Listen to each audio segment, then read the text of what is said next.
film this video at the end of my shoulder day. That's why I try to move my shoulders as much as possible in a relatively slow movement. I raise my hands over my head until the edge of the ropes touched each other.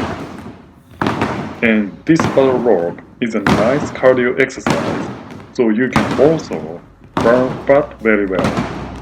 I was totally burned out in the end.